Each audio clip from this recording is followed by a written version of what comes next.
Hey, Bible nerds, this is Dr. Manny Arango. Welcome to the Bible Department podcast powered by Arma. We are walking through the entire Bible in a year. You can go to the description or thebibledepartment.com to download a reading plan and join the journey.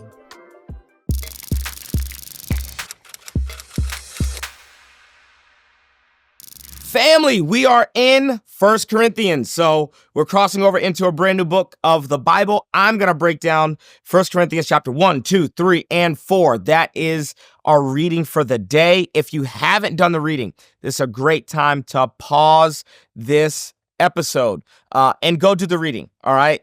My commentary on these passage of scriptures is only going to make the most sense if you have done the reading.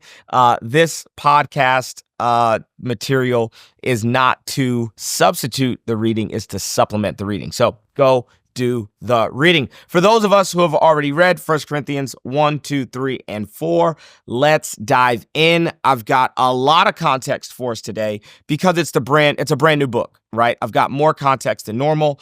And so let's kind of not just dive into the actual meat of the chapters, but just Corinth and Corinthians as a whole. The background for the letter of Corinthians, 1st and 2nd Corinthians, can be found in Acts chapter 18. Paul actually spends 18 months living in Corinth, building this church, planting this church, developing disciples, growing people, preaching, teaching the word of God. Actually, this is the second longest stay that Paul has in any city. He's in Ephesus for 3 years. He's in Corinth for 18 months. And if you were tracking with us in 1st and 2nd Thessalonians, he was only in Thessalonica for 3 weeks, maybe a month. So 18 months is a long stint for Paul.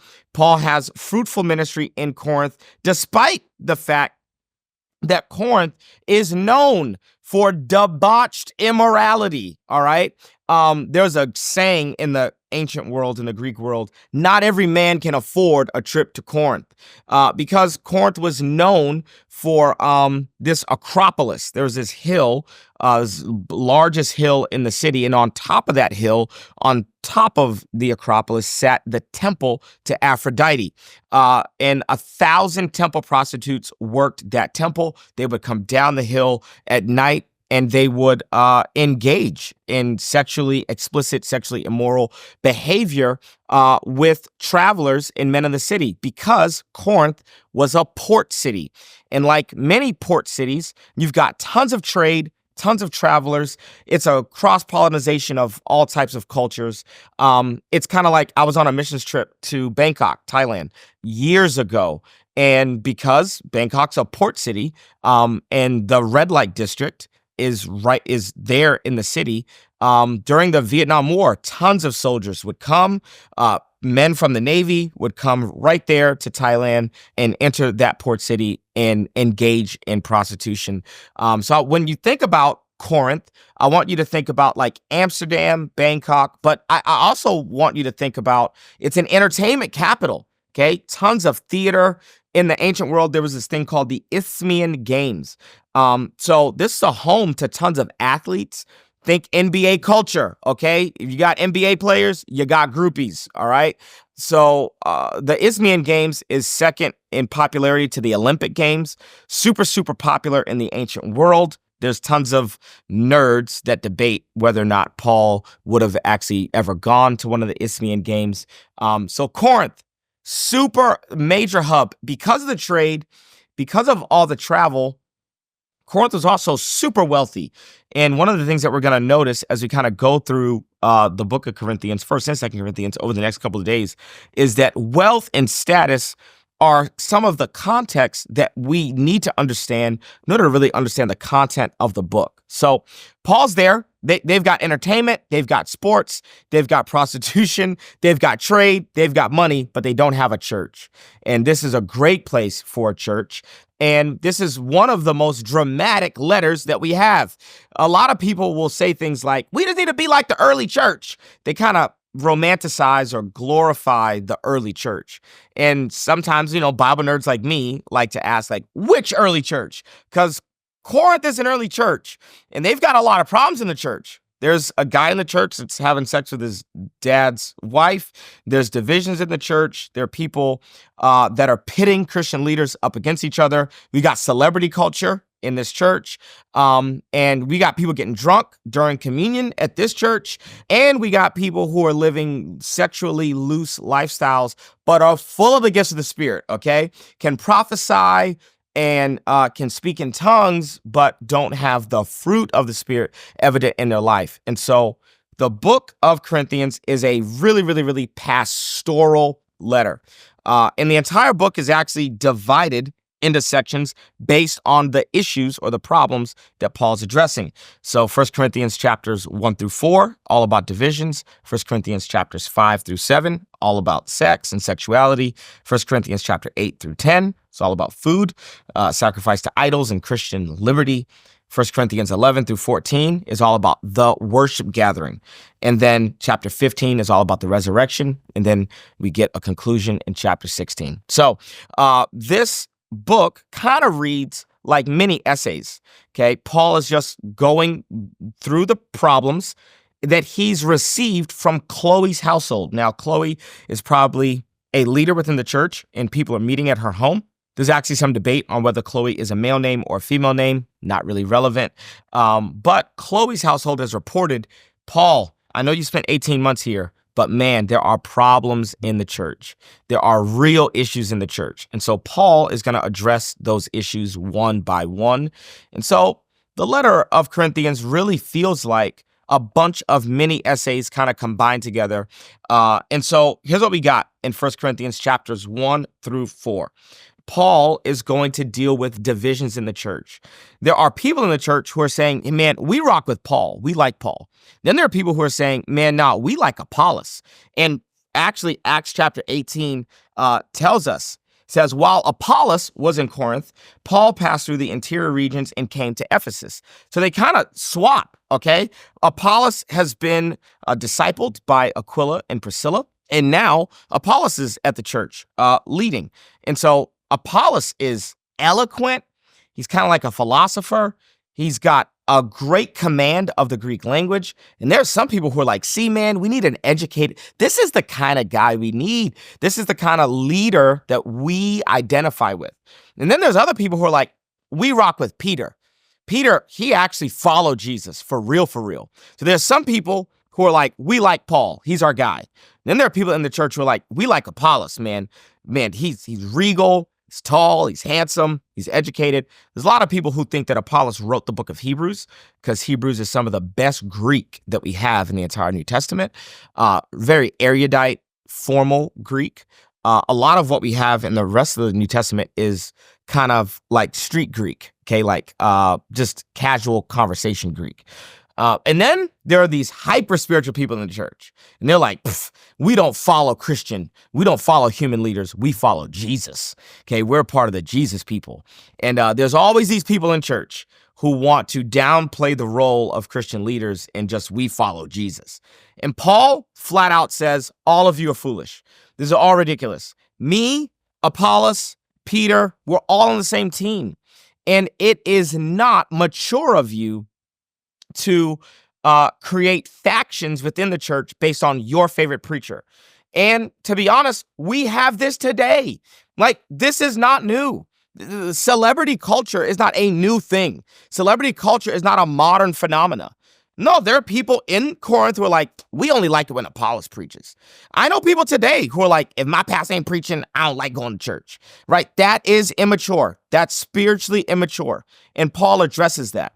Actually, I'll get into the end of this video why I think it's really huge that Paul addresses this. What if I told you that what you're learning in this video was just the tip of the iceberg?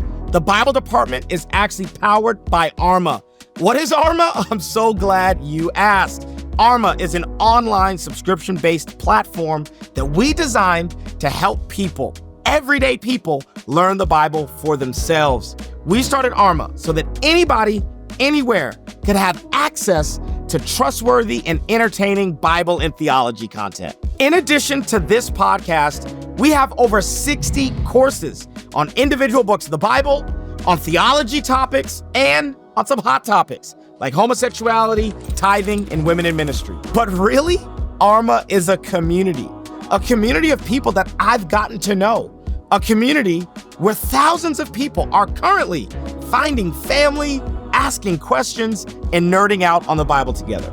If you want a community to read the Bible with you this year, or if you want to dive into some deeper theological content, or if you want more exclusive access to me and the entire Arma team, how about you go to thebibledepartment.com. I'll be sure to post the link in the description of this video.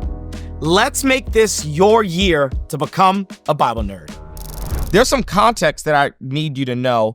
I'll give you a nerdy nugget, and then I'll give you some context. Here's a nerdy nugget.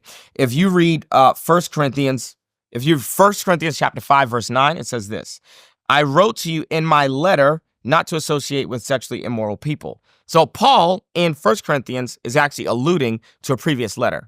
And so a lot of scholars actually believe that what we have as 1 Corinthians is quite possibly 2 Corinthians. But the Holy Spirit didn't want that original letter to Corinthians to be in the canon.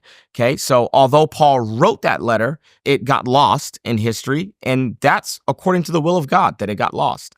Not that it was wrong or anything was bad about it, but it wasn't for us.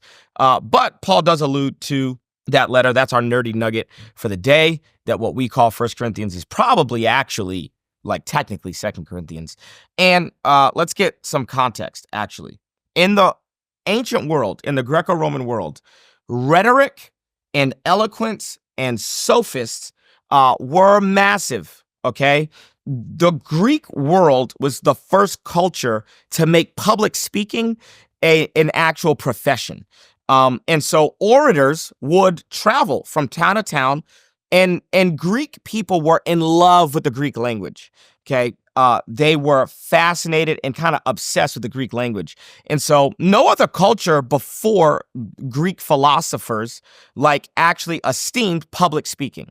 So when you think about philosophy and oration, like eloquence, that is like the pinnacle of Greek culture. Paul gets to Corinth, and it feels like once he's done addressing divisions in the church that he switches topics to start talking about human wisdom. But he's not switching topics. Actually, what he's saying is that I'm not a philosopher. I'm not a Greek philosopher. I'm not an orator. I'm not a sophist. I'm not a rhetorician. That's not what I'm here to do. Now we see that Paul has the ability to do that, because where was he before he got to Corinth? He was in Athens. And when he was in Athens, he did function as a philosopher. He gets to Mars Hill, and he's quoting Greek poets, he's quoting Greek philosophers, and he actually is speaking and preaching more like an orator. He gets to Corinth, and he knows if he does that in Corinth, it's only going to fuel the celebrity culture issue that's already there. And so some people may think, well, Paul's switching topics when he starts talking about wisdom. He is not switching topics. And here's how we know that he's not switching topics, because when we get to chapter 4, this is what Paul says. This then is how you ought to regard us. Who's the us? Paul, Apollos, Peter, and Timothy, and Titus. This church in Corinth is familiar with all of these Christian leaders. This is how you should regard us. Not as celebrities, not as personalities, not as a brand. That's not how you should regard us. You shouldn't be debating about which speaker you like the most. Here's how you should regard us, is what Paul says. As servants of Christ and those entrusted with the mysteries that God has revealed. So I don't have wisdom, but I do have mysteries from God. And so from 1 Corinthians chapter 1, verse 11, in which he says, my brothers and sisters, some from Chloe's household have informed me that there are quarrels among you. What I mean by this is one of you says, I follow Paul. Another, I follow Apollos. Another, I follow Cephas, which is Peter. And still another, I follow Christ. Is Christ divided? Was Paul crucified for you? Were you baptized in the name of Paul?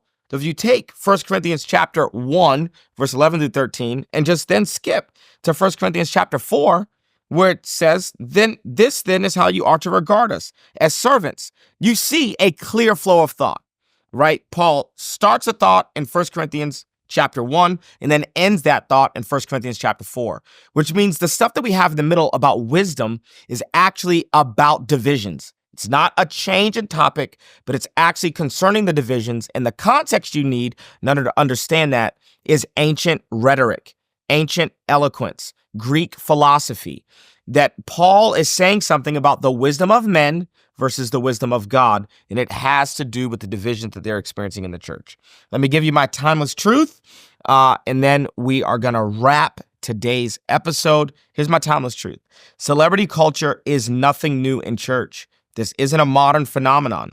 This is human nature. Public speaking, leadership, and spiritual authority will always create an environment where it's easy and natural to idolize leaders. Paul responds in the way that secure and healthy leaders should always respond. He responds with confidence and authority. He says, hey, I'm actually the leader. Like, you're going to follow what I'm saying. He doesn't have false humility, but he also then says, but you don't need to idolize me. And you don't need to idolize Peter, and you don't need to idolize Apollos. We actually all worship Jesus. We center around him, but we're going to avoid extremes.